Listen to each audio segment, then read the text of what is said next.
सब प्रेम से बोलो, गौरी पुत्र गणेश भगवान की जय हो। ओम नमः शिवाय। हर हर महादेव। लक्ष्मी नारायण भगवान की जय हो।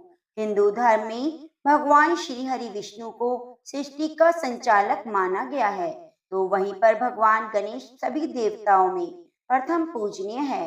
आज भादो मास के शुक्ल पक्ष की चतुर्थी तिथि है, जिसे अनंत चतुर्दशी के नाम से जाना जाता है, और यह पवित्र दिन भगवान विष्णु और भगवान श्री गणेश को समर्पित है। आज के दिन भगवान विष्णु और भगवान गणेश की पूजा करने से और अनंत चतुर्दशी की व्रत कथा और श्री गणेश विसर्जन की कथा को सुनने से सभी मनोकामनाएं पूरी हो जाती हैं एवं धन संपत्ति सुख संपदा और संतान की कामना पूरी होती है। इसलिए कहते हैं हरि अनंत हरि कथा अनंता। तो आज मैं आपको सुनाने जा रही हूँ अनंत चतुर्दशी की बड़ी ही दुर्लभ कथाएं। आप इन कथाओं को बड़ी ही श्रद्धा और प्रसन्नचित मन से पूरा अवश्य सुनिएगा, क्योंकि कथाओं को पूरा सुनने से ही हमें संपूर्ण फल की प्राप्ति होती है। आधा अधूरा छोड़ने से हमें कथाओं का पूर्ण फल नहीं मिलता। तो आइए भगवान श्री लक्ष्मी नारायण के चरणों का ध्यान करते हुए कथाओं का शुभ आरंभ करते हैं। पांडवों के बड़े भाई युधिष्ठिर इंद्रप्रस्थ के राजा थे। युधिष्ठिर ने वहां एक ऐसा महल बनवाया था जो कि बहुत ही सुंदर और अद्भुत था। उस महल की विशेषता यह थी कि उसमें जल और स्थल में अंतर का पता नहीं चलता था। जल के स्थान पर स्थल और स्थल के स्थान पर जल जैसा भ्रम उत्पन्न हो जाता। उस महल में किसी दीवार की ओर देखने पर ऐसा लगता कि बाहर तो बहुत मनोरम दृश्य है, परंतु वहां जाकर पता चलता कि वह तो एक दीवार है। जहां दीवार दिखाई देती थी वह बाहर जाने का द्वार होता था, और बहुत सावधानी रखने पर भी व्यक्ति उस अद्भुत महल में धोखा खा चुके थे। राजा युधिष्ठिर ने राजसूय यज्ञ करवाया था। उन्होंने इस यज्ञ में सभी राजाओं को और अपने परिजनों को आमंत्रित किया। सभी राजा उस अद्भुत महल को देखकर उसकी प्रशंसा कर रहे थे तथा चकित भी हो रहे थे। दुर्योधन भी उस यज्ञ मंडप में आया हुआ था और महल को देखने की इच्छा से महल में घूमने लगा। जब वे महल की सुंदरता को निहार रहा था, एक जल के स्थान को स्थल समझकर उस पर चलने लगा, किंतु वह तो स्थल नहीं था, वहां तो जल था, और भ्रम के कारण वह जल में जा गिरा। यह देखकर द्रौपदी उनका उपहास उड़ाने लगी और यह देखकर बोली कि अंधे की संतान अंधी। इससे दुर्योधन क्रोधित हो गया और यह बात उसके हृदय में जा चुभी। उसने मन में द्वेष उत्पन्न कर लिया और पांडवों से बदला लेने के लिए मन में ठान ली। उसके मस्तिष्क में उस अपमान का बदला लेने की विचार उपजने लगा। उसने बदला लेने के लिए पांडवों को जुए में हराकर उस अपमान का बदला लेने की सोची। उसने पांडवों को जुए में हरा भी दिया। पराजित होने पर प्रतिज्ञा के अनुसार पांडवों को 12 वर्ष के लिए वनवास भुगतना पड़ा। वनवास में रहते हुए पांडवों को अनेक कष्टों का सामना करना पड़ा। एक दिन भगवान श्री कृष्ण जब पांडवों से मिलने आए, तब युधिष्ठिर ने इन कष्टों को दूर करने के बारे में कोई उपाय पूछा। तब श्री कृष्ण ने कहा कि युधिष्ठिर, तुम विधि पूर्वक भगवान विष्णु का व्रत करो। इससे तुम्हारे सभी संकट दूर हो जाएंगे और तुम्हारा खोया हुआ राज्य पुनः प्राप्त हो जाएगा। अनंत चतुर्दशी का व्रत भादो मास के शुक्ल पक्ष को आता है। यहाँ पुण्यदायी व्रत है। इस संदर्भ में भगवान श्री कृष्ण जी ने पांडवों को एक बड़ी ही दुर्लभ कथा सुनाई।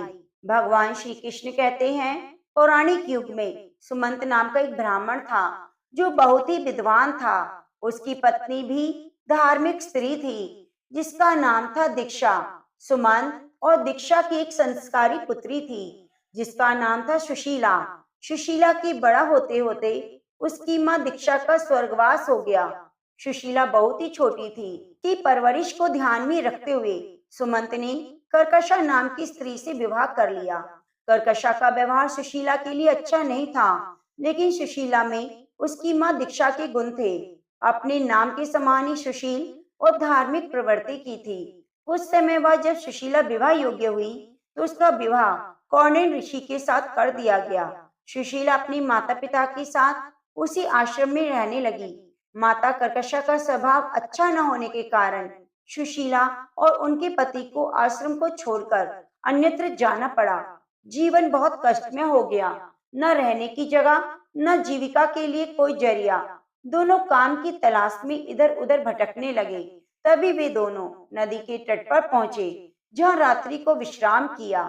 इस दौरान वहां सुशीला ने देखा कि कई स्त्रियां सज धज कर पूजा कर रही थी और एक दूसरे को रक्षा सूत्र बांध रही थी। सुशीला ने उन स्त्रियों से उस व्रत का महत्व पूछा। सभी अनंत देव की पूजा कर रही थी।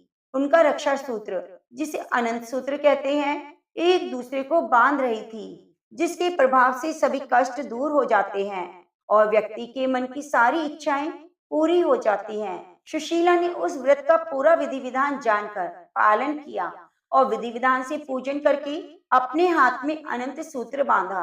अनंत देव से अपने पति के सभी कष्ट दूर करने की प्रार्थना की। सुशीला का जीवन सुधरने लगा। अनंत देव की कृपा से धन की कोई कमी न रही। अगले वर्ष फिर से अनंत चतुर्दशी का दिन आया। सुशीला ने भगवान को धन्यवाद देने हेतु फिर से पूजा की, सूत्र धारण किया। नदी तट से वापस आई। श्री कौडिन्य ने हाथ में बंधे रक्षा सूत्र के बारे में पूछा। तब सुशीला ने पूरी बात बताई और कहा, यह सभी सुख भगवान अनंत देव के कारण मिले हैं। यह सुनकर ऋषि कौडिन्य ने क्रोध आ गया। कहा, उनकी पत्नी ने उनकी मेहनत का श्री भगवान को फल दे दिया। इसके बाद ऋषि ने अपनी पत्नी के हाथ से वह धागा तोड़ दिया। इस तरह से अपमान होने के कारण अनंत भगवान रुष्ट हो गए और धीरे धीरे ऋषि कौडिन्य के सारे सुख दुख में बदल गए और वह वन वन में भटकने लगे, मजबूर हो गए। तब उन्होंने एक प्रतापी ऋषि के दर्शन किए, जिन्होंने उसे बताया कि ये सब भगवान के अपमान के कारण हुआ है। तब ऋषि कौडिन्य को अपनी गलती का एहसास हुआ और उन्होंने विधि विधान सहित अपनी पत्नी के साथ अनंत देव का पूजन और व्रत किया।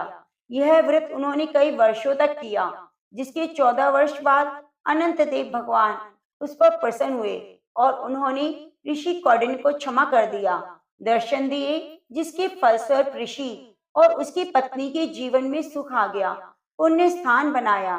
भगवान श्री कृष्ण द्वारा इस कथा को सुनकर पांडवों ने अपने वनवास में प्रतिवर्ष इस व्रत का पालन किया, जिसके बाद उनकी विजय हुई। अनंत चतुर्दशी का पालन पूर्वक व्रत राजा हरिश्चंद्र ने भी किया, जिसके बाद उन्हें अपना राजपाट मिला। तो प्रेम से बोलिए लक्ष्मी नारायण भगवान की जय हो। प्रिय भक्तजनों, अब आइए बड़े ही प्रेम से मनोकामनाओं को पूरी करने वाली भगवान श्री हरि की बड़ी ही सुंदर कथा को सुनते हैं। एक गांव में एक वृद्ध स्त्री रहती थी। उसका कोई नहीं था। गोबर उपले बेचकर अपना गुजारा करती। पर उस स्त्री की एक विशेषता थी कि वह स्त्री कृष्ण जी की बहुत भक्त थी। उठते बैठते हर समय कृष्ण जी का नाम जप किया करती। यहाँ तक कि उपले बनाते समय भी कृष्ण जी का नाम लिया करती। उस गांव के कुछ दुष्ट लोग उसकी भक्ति का उपहास करते। एक दिन तो दुष्टों ने एक रात उस वृद्ध स्त्री के सारे उपले चुरा लिए और आपस में कहने लगे, देखते हैं कि कैसे कृष्ण इसकी सहायता करते हैं। बूढ़ी माँ सुबह उठी तो देखती है कि सारे उपले किसी ने चुरा लिए हैं। मन ही मन हंसने लगी और अपने कान्हा को कहने लगी, पहले माखन चुराते थे, मटकी फोड़ते थे, गोपियों को सताते थे, अब बुढ़िया के उपले छुपाकर मुझे भी सताने लगे। ठीक है, जैसी तुम्हारी इच्छा। यह कहकर उसने अगले दिन उपले बनाना शुरू कर दिया।